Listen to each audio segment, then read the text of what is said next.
스토리가 있는 바이블.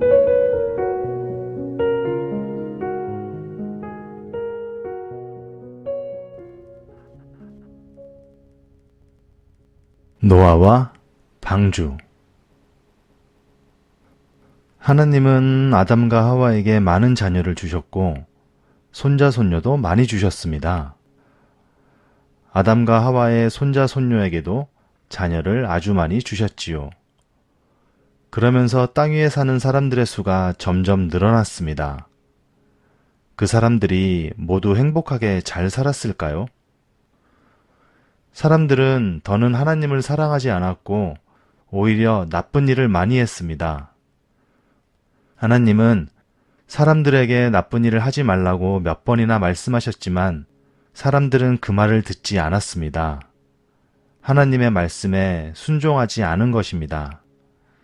하나님은 이런 사람들을 보시고 무척 화가 나셨습니다. 이렇게 해서는 안 되겠다. 저 못된 사람들을 세상에 살도록 내버려둬서는 안 되겠어. 다행스럽게도 세상에는 하나님을 사랑하는 사람이 딱 한 사람 있었습니다. 바로 노아였습니다. 노아는 하나님께 순종했고 언제든지 하나님 말씀대로 했습니다. 노아에게는 3명의 아들이 있었는데 그들의 이름은 셈, 함, 야벳이었습니다.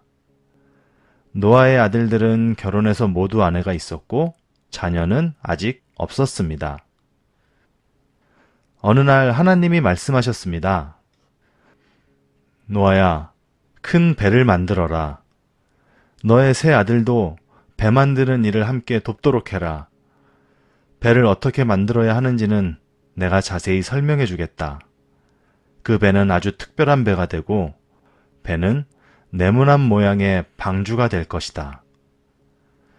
먼저 방주를 왜 만들어야 하는지 설명을 하자면 이제 곧 내가 엄청나게 많은 비를 내려 세상 모든 것을 물에 잠기게 할 것이다. 집과 나무, 심지어 산들도 다 잠기고 사람들은 모두 물에 빠져 죽게 될 것이다. 그러나 너는 아니다. 너와 너의 아내, 그리고 너의 아들들과 며느리들은 함께 방주로 피하게 될 것이다. 너의 가족들만 방주에 들어가게 하겠다. 하나님은 방주를 아주 크게 만들라고 하셨습니다. 왜 이렇게 크게 만들라고 하시는 걸까요? 8사람이 탈 거라면 작은 배라도 충분할 텐데 말입니다. 하지만 하나님의 생각은 조금 달랐습니다. 하나님은 다른 계획을 세우고 계셨는데 그것은 작은 배로는 어림도 없는 그런 계획이었습니다. 방주 안에는 아주 많은 동물들이 들어가야 했습니다. 세상이 모두 물에 잠기면 동물들도 다 죽게 될 겁니다. 동물들이 완전히 없어지는 거지요. 하나님은 그걸 원하지 않으셨습니다. 그래서 모든 동물들을 순놈과 암놈, 이렇게 2마리씩 방주에 태우라고 하셨습니다. 노아의 가족 8명과 모든 동물들이 방주 안으로 들어가게 될 것입니다. 거기다 적어도 1년 동안 방주 안에서 사람과 동물들이 먹을 음식도 충분히 실어야겠지요. 그래서 하나님은 방주를 크게 만들라고 하신 겁니다. 노아는 하나님께 순종했습니다. 아들들과 함께 망설이지 않고 방주 만드는 일을 시작했지요. 나무를 베고 잘라 널판지를 만들었습니다. 그리고 못질을 해서 배를 만들었습니다. 하나님이 가르쳐 주시는 방법 그대로 배를 만든 것입니다. 배에는 아주 커다란 문을 만들고 창문도 만들었습니다. 배를 만드는 일은 아주 오래 걸렸습니다. 사람들은 노아 가족이 배 만드는 광경을 지켜보았습니다. 그리고 모두들 놀라서 말했습니다. 노아, 도대체 뭘 만드는 거야? 육지 한가운데 이렇게 큰 배를 만들어서 어떻게 하겠다는 거야? 여기에는 물도 없는데 배는 어떻게 띄울 셈이야? 노아는 하나님이 비를 많이 내려서 모든 게 물에 잠기고 사람, 동물 가리지 않고 모두 물에 빠져 죽게 될 거라고 설명해 주었습니다.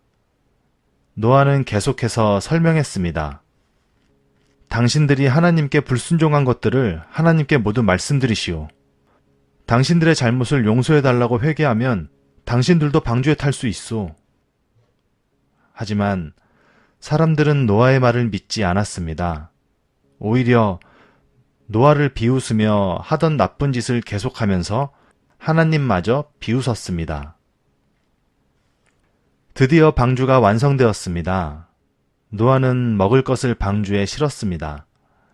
동물들을 위해서 바닥에 깔 볏짚도 실었지요. 저쪽에서 말 한 마리가 달려오고 그 옆에 또 한 마리가 달려옵니다. 암수 한 쌍입니다. 두 마리 말은 함께 방주 안으로 들어갔습니다. 잠시 후 원숭이 두 마리가 달려왔습니다. 원숭이는 긴 팔을 뻗어 매달리며 방주 안으로 들어갔습니다. 그 뒤를 이어 사슴 두 마리, 사자 두 마리, 그리고 곰 두 마리가 들어갔지요. 모두 차례차례 방주 안으로 들어갔습니다. 새들은 날아서 방주 안으로 들어갔습니다. 황새 두 마리, 참새 두 마리, 앵무새 두 마리. 모든 동물들이 암수 한 쌍씩 방주 안으로 들어갔고 서로 으르렁대며 싸우지도 않았습니다. 모두 평화롭게 방주 안으로 들어가 자기 자리를 찾아갔지요. 동물들이 차례차례 방주 안으로 들어간 후 노아와 그의 아내도 방주로 들어갔습니다. 샘과 함과 야벳과 그의 아내들도 방주 안으로 들어갔습니다. 이제 모든 사람들이 방주 안으로 다 들어갔습니다. 하나님이 방주의 문을 직접 닫아주셨습니다. 그리고 얼마 지나지 않아 비가 내리기 시작했습니다. 처음에는 보슬비처럼 내렸습니다. 그러다 점점 빗발이 굵어졌고 땅에 물이 고이고 금방 작은 연못이 생겼지요. 그 연못은 점점 커지더니 호수만큼 커졌습니다. 그러자 방주가 물에 약간 뜨기 시작했습니다. 나무들도 잠겼습니다. 노아 가족이 탄 방주는 물에 둥둥 떠다녔지요. 노아는 방주를 조종할 수 없었습니다. 배를 조종하는 일은 하나님께서 직접 하셨거든요. 노아 식구들은 방주 안에서 편안히 있기만 하면 되었습니다. 무려 40일 동안 비가 내렸습니다. 높이 솟아있던 산들도 물속에 잠겼고 온 세상이 큰 바다가 되어 모든 것이 물속에 잠겨버렸습니다. 그 바다 위를 노아의 가족이 탄 방주가 둥둥 떠다니고 있었습니다. 마침내 비가 멎었습니다. 하지만 땅바닥이 드러나기까지는 시간이 오래 걸렸습니다. 처음에는 산들이 조금씩 모습을 드러내기 시작했고 노아 가족과 동물들이 탄 방주는 어떤 산자락에 이르러 사뿐히 자리를 잡았습니다. 노아는 이런 생각을 했습니다. 이 물이 언제 다 빠지려나? 나무들을 볼 수 있으려면 앞으로 얼마를 더 기다려야 할까? 노아는 크고 검은 까마귀 한 마리를 새장에서 꺼냈습니다. 그리고 창문을 열고 밖으로 날려보냈습니다. 까마귀는 방주 위를 빙빙 돌며 날더니 저 멀리 사라져버렸습니다. 이번에는 비둘기 한 마리를 밖으로 날려보냈습니다. 그러나 비둘기는 곧 돌아왔습니다. 아마도 비둘기가 좋아하는 먹이인 씨앗 같은 것을 찾을 수 없었던 모양입니다. 땅에 씨앗이 없는 것을 보면 땅이 아직도 축축하게 젖어 있나 봅니다. 일주일이 지나고 노아는 다시 비둘기를 날려보냈습니다.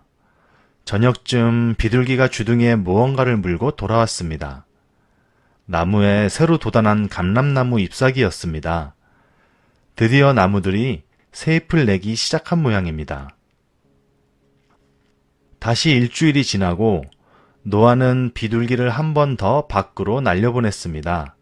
그런데 이번에는 비둘기가 방주로 돌아오지 않았습니다. 하나님이 말씀하셨습니다. 이제 모두 밖으로 나오너라. 모든 동물들도 다 나오너라. 이제 온 땅에 퍼져 살아라. 방주에서 나온 노아의 식구들은 정말 기뻤습니다. 동물들은 방주에서 나오자마자 사방으로 뿔뿔이 흩어졌습니다. 원숭이들은 이 나무 저 나무에 매달리며 장난을 쳤고 새들은 즐거운 노래를 불렀지요. 노아는 매우 기뻐하며 하나님께 감사를 드렸습니다.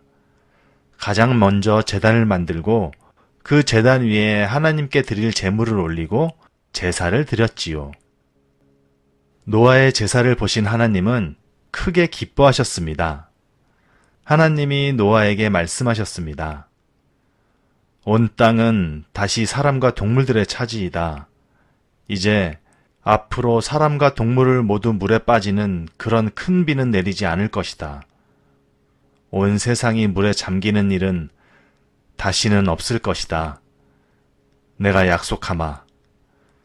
내가 그 약속을 잊지 않았다는 증거로 무지개를 보여주겠다. 비가 내리고 한쪽에서 해가 비칠 때 구름 사이에 무지개가 뜰 것이다. 하늘에 빨강, 노랑, 초록, 파랑, 보라, 예쁜 색깔의 무지개가 뜰 것이다.